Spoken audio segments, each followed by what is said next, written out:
From Television City in Hollywood, the Jack Benny Program.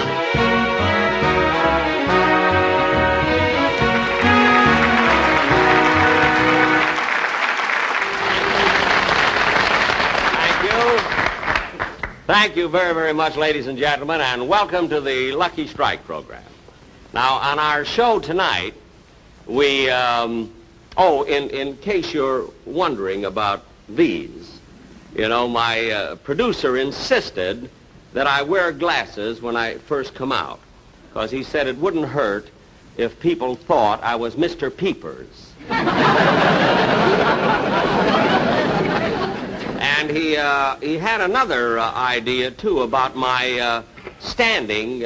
He made this suggestion, you know, that I stand in the center of the stage, you see, and then sometime during the performance, a big 2-ton block of cement should fall down and hit me on the head, see? He felt that this would appeal to the people who watched You Asked For It. For thousands of requests, you know.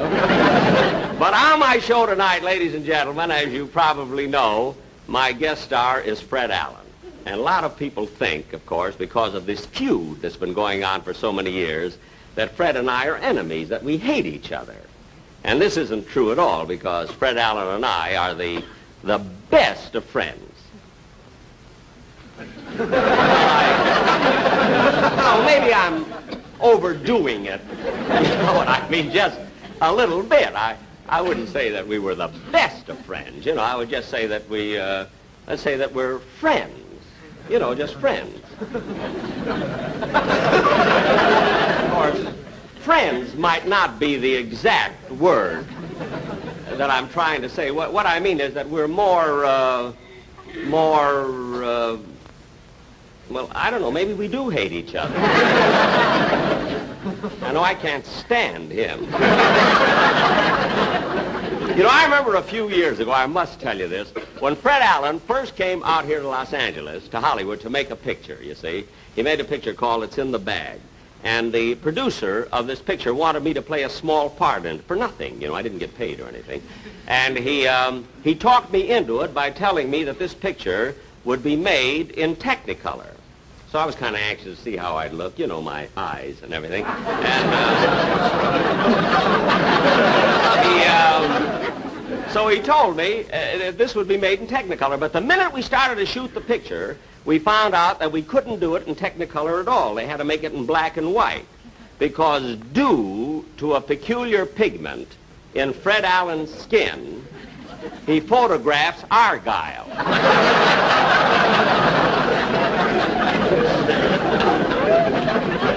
I remember twice in the dressing room I put my foot in his mouth. But what a character that Fred, what a face on Fred Allen.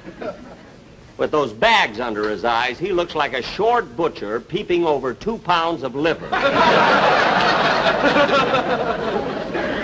But anyway, tonight, after our television show, the one we're doing now, I'm flying to San Francisco because I'm opening tomorrow night at the Kern Theater for 3 weeks. I'm playing a theater for 3 weeks. And the reason I'm so excited is because this, you know, the very first time I ever appeared in public was in San Francisco. I remember I played my violin, you see, and this was, years ago. I forget just where. I know it was right in the shopping center of San Francisco. I think it was on the corner of Market and Taylor then. I understand there's a theater there now. But anyway, when I was playing Benny, that's enough the violin at this... Raleigh, Bill, will you bring the boom in a little closer so we can get the extra scenery right behind you? Good. What is it? What's the trouble? I mean, what's wrong? Oh, you won't have to go over your monologue anymore. That's fine, Mr. Benny. The length's just right. Excuse me a minute. Fellas, will you cut the house lights in back, please? Bring it down. Clear down. Well, look. I mean, you mean I don't have to rehearse any longer now? Well, if I don't have to rehearse the monologue, maybe I can rehearse the sketch that I'm to do with Fred Allen. Oh, no, we can't go over that either because Mr. Allen hasn't arrived for rehearsal. How do you like that? I give a guy a job because I'm sorry for him. I pay his bus fare all the way from New York. But he doesn't show up at rehearsal. Well, as long as we stop, we might as well break for lunch. Lunch, everybody! Lunch. Break for lunch! Lunch, everybody. Rochester, we're breaking for lunch.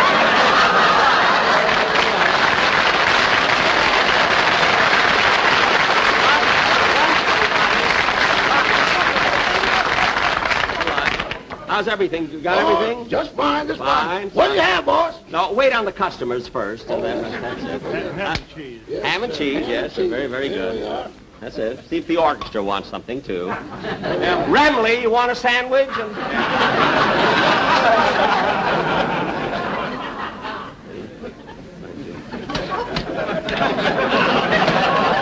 it. Well, don't forget your change. No.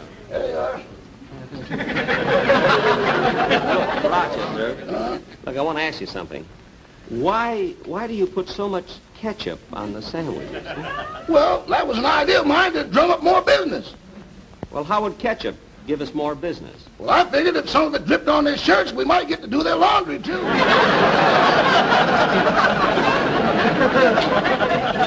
I never thought of that. You know? That's Mr. a good Benny, idea. Mr. Benny. Ham or cheese? Huh?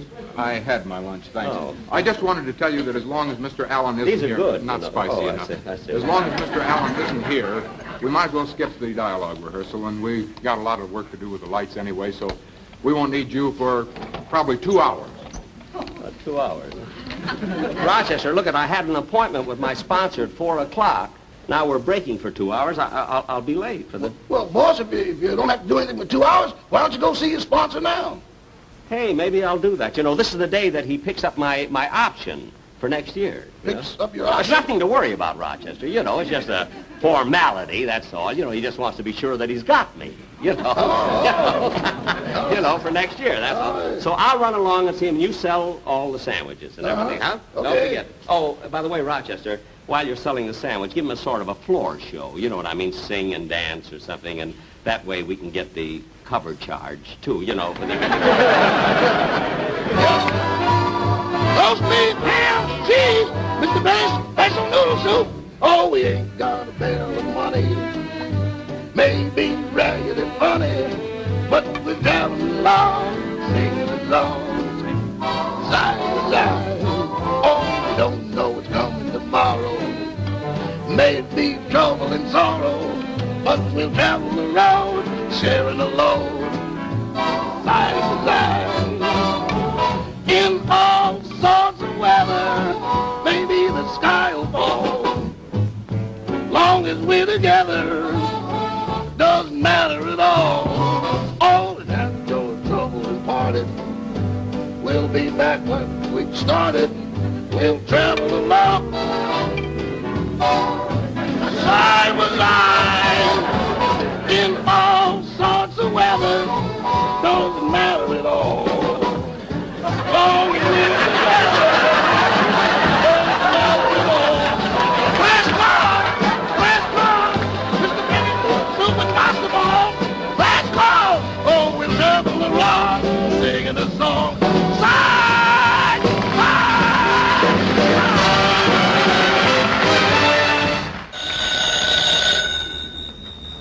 Hello, the American Tobacco Company. I'm sorry, but Mr. Lewis can't be disturbed right now. However, I'd be very happy to take a message. Yes? Yes. Mm-hmm. Uh-huh. Yes. Yes, sir. I'll see that he gets it. Yes, sir. My name is... Mr. Lewis's office? Oh, yes, he asked me to take the information. Yes? Yes. Mm-hmm. Uh-huh. Yes. Yes, I've got it. Thank you. Yes, sir. My name is... Mr. Lewis's office? Yes. Oh, yes. Yes. I see. Yes. Well, I think so. Well, it seems that Mr. Lewis is... Just a moment, please.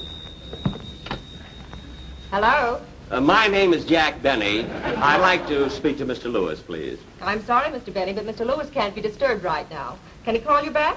Call me back? Yes. Are you at home or in Palm Springs? I'm in Stockholm. Smorgasbord 8321. Look, miss, I've been trying... Oh, Mr. Benny, I'm terribly sorry. All right. I have an appointment with Mr. Lewis. Could I see him? No, I'm sorry, Mr. Benny, but Mr. Lewis has someone in his office right now. He left orders not to be disturbed. Do you mind waiting? No. Not at all. May I have Mr. Lewis call you back, please? Thank you. See, Mr. Lewis is picking up my option today. That's nice.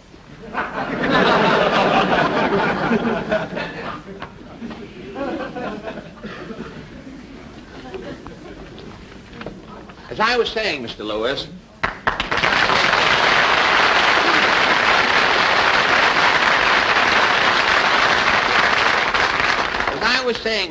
it isn't that I want Mr. Benny's job, you understand. It's just that the time has come to have you put him out to pasture. Put him out to pasture? Yes, for 30 years, Benny has been milking the same jokes to an audience that is not contented. Now, think it over, Mr. Lewis. Well, I don't know. Taking a man like Jack Benny and putting him out to pasture, do you think it'll work? Why, of course. Look, if Benny can spend the last years of his life around anything green, he'll go for it. Take my advice, Mr. Lewis. Let him go. I'll take the show over and finish the season for you. But I can't let Jack go like that. Besides, we've given him a contract. Mr. Lewis, you are a shrewd businessman, Mr. Lewis. I know that somewhere nestled down in that legal document that there must be a tobacco-picking clause. Mr. Allen, why don't you sit down? Sit down. Have you ever ridden 3,200 miles on a bus? If the sun feels like I do right now, it will never set again. Well, try that chair. It's very comfortable.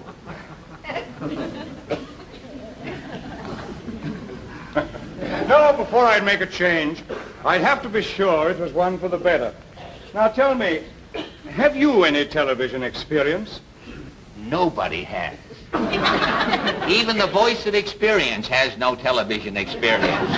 But I have studied the medium thoroughly, Mr. Lewis, and I see television as a small screen, and every performer must confine himself to a small area in the screen, you understand? And I've been training for that. I am ready for television because I have been rehearsing inside of a Bendix washing machine. Inside a Bendix washing machine? Yes, sir. And to make a popular slogan even more popular, now the tide's in, let's let Benny out. Mr. Allen, may I ask you a personal question? Why, of course. You see, I've seen you on an occasional guest appearance. Yes? Now, does that give you enough money to live on? Oh, hardly, I would say. But I have a unique talent, Mr. Lewis, that affords me steady employment, I might say. That is 3 days a week. Well, that's wonderful. What do you do? I'm a taster for Dr. Ross dog food. Dog food? I'm the Fido who knows best. My name is known in every kennel from coast to coast, Mr. Lewis. They call me the canine Duncan Hines. A dog food taster, that is unique. Well, it's a talent that I acquired during a dull season of layoffs in New York some years ago. There was things were bad, and I knew a talking dog. And he invited me over to dinner one night, and I sort of got to No, Mr. Allen. Now, as regards the Lucky Strike program, I've no doubt that you're very well qualified. Yeah? But I must face the facts that in Benny we have a double asset. You see, he's not only a comedian, but he also plays a musical instrument. Plays? Aren't we using the word rather loosely, Mr. Rather, let us say Mr. Benny has an instrument. But if it's music you want, Mr. Lewis, I have come here prepared, sir. You won't know you're sure you like music, of course. Love music. Well, you won't know your office from Carnegie Hall in just 2 seconds here. Are you prepared?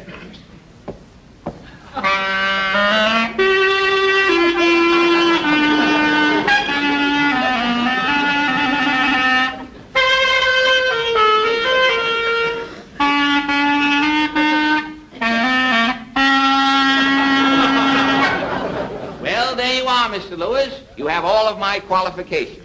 Now, if you will guarantee to drop Benny's option and make me the star of the show, I will not only do a better job for Lucky Strike, but I will give you a program with no loose ends. You said no loose ends. Loose the secret ends. words. The secret words. The secret words, and the $100 is yours.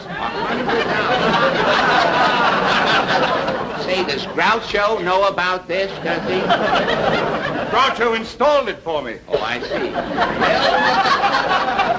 tell me when do I start to work, Mr. Lewis? Well, I'm very grateful for your offer, Mr. Allen, but you must give me a few days to think it over. Yes, sir. You see, I have an appointment with Mr. Benny regarding his option, but I'll do my best to stall him off. Well, that's certainly fair enough. And I tell you, if you should decide to favor me, will you please call me before 9 o'clock in the morning?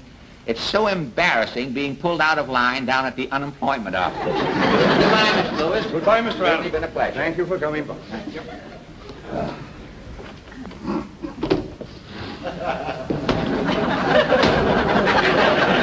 What's the matter, Mr. Allen? It's Benny. He's outside there. He can't see me in here. I'll hide in the closet. No, not in that closet. Go in that one there. Oh, what's the one over? Say, I may be in here for some time. Have you got a light? Oh, why, yes, sir. I'm ready to work for the company. I'm smoking the cigarettes already. Just... There we are. Did you get it? Yes, I have.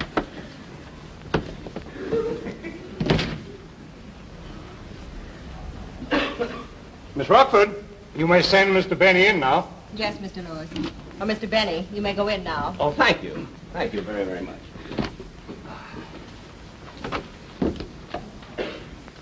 Well, hello, Mr. Lewis.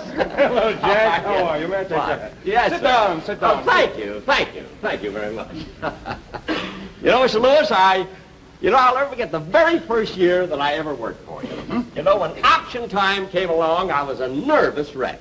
But now, I don't know, it's just a formality. It doesn't bother me at all. I just come in, you sign the contract, and that's that. It's been a wonderful association. Yes, it has been. Ben? Oh, Ben. Ben, yes, it has. And I'm fully convinced that it will continue to be. It's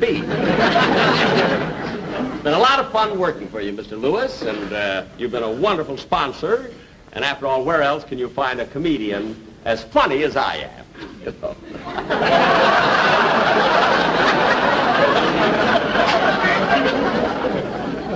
Now, Mr. Lewis, Mr. Lewis, I do think that... I have the options you wanted to sign today. Oh, the options. Yes, good, Good, yes, good. yes. That's splendid. The options. Now, what is the first one? First one. The Hit Parade. The Hit Parade. Ann Southern. There's Ann Southern's option. That's Robert right. Montgomery. Robert Montgomery. Now, you'll see these are put in the mail so that they can be countersigned. Yeah, but where's mine? Yes, look, sir. Look, well, I know, but where's Jack, my option? Look at, but my option, look at, I came up here to sign an option. I mean, let's get this over with, Mr. Lewis. Let's have no loose ends.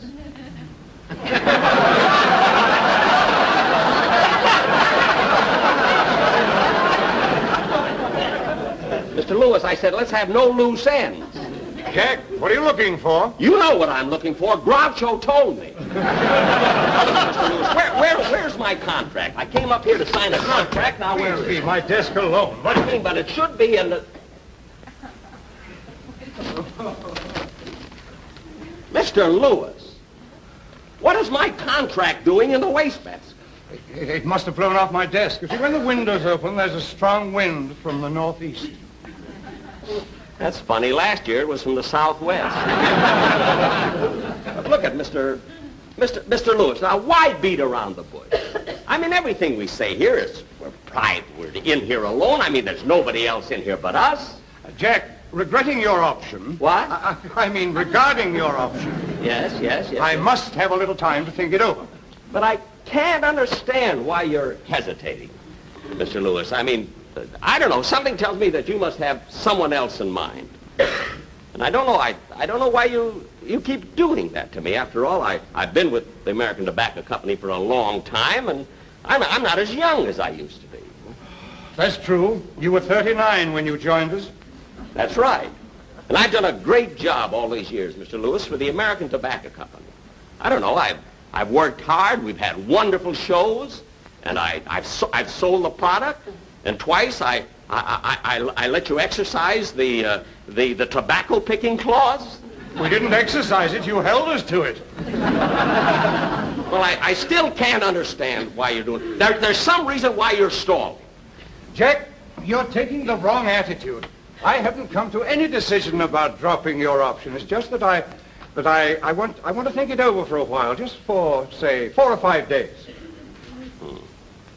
Well, all right, I'll wait.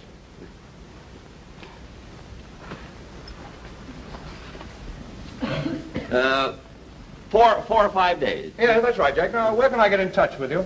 Well, just call your secretary. I'll be sitting in the outer office. But don't forget now. Don't forget. Oh, Jack, that's the wrong number.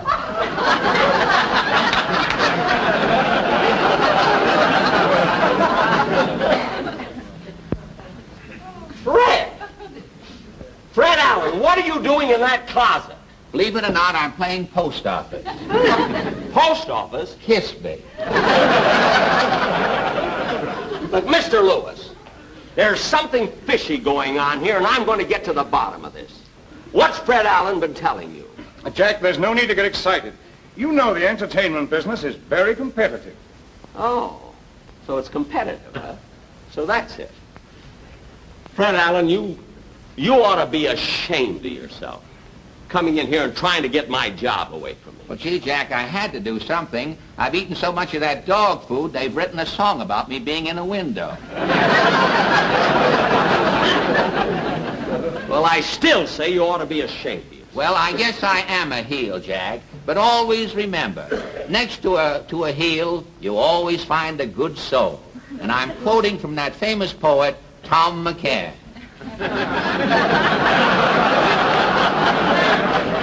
Fred, after that awful joke, I shouldn't forgive you, but I will, because I know you didn't mean it. Well, okay, Fred, now listen, let's forget all about it. We'll go out and have a cup of coffee. Don't forget to send for me, huh, Mr. Lewis? Oh, no, yes. I'll see. I thought they'd never leave.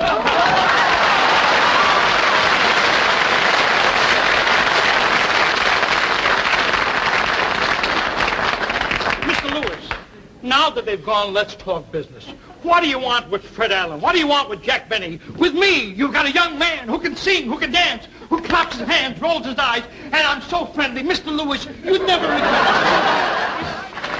Thank you very much, ladies and gentlemen. Naturally, we were only kidding about my sponsor not picking up my option because I am signed with the American Tobacco Company until I am 40. They didn't know what they were getting into.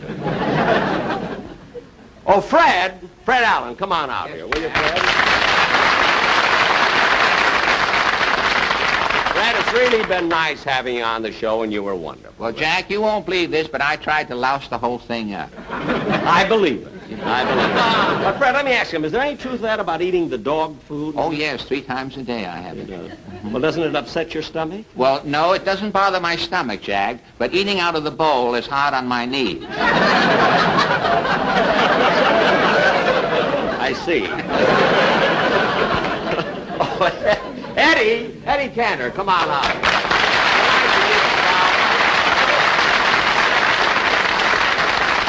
Eddie, I want to tell you it was just wonderful of you to come in here just to do this one little bit on the show. Jack, I want to tell you it was my pleasure. No, Eddie, it was my pleasure. Believe me, Jack, it was my pleasure. Eddie, believe me, it's my Ladies pleasure. and gentlemen, this shows you what happens when 2 straight men get together. What'd you say, Fido? What? Come on, give me my red hot and let me get out of here. No, listen, I'll tell you what. You fellas have been such good sports. I'll tell you what I'm going to do. I'm going to invite you both to my house to dinner tonight, and I want you to bring your wives. Oh, that's nice. Well, Jack, I've never been to your house. How do you get there? Oh, that's right. Well, look, you go 2 blocks. You're covering me. Oh, pardon me.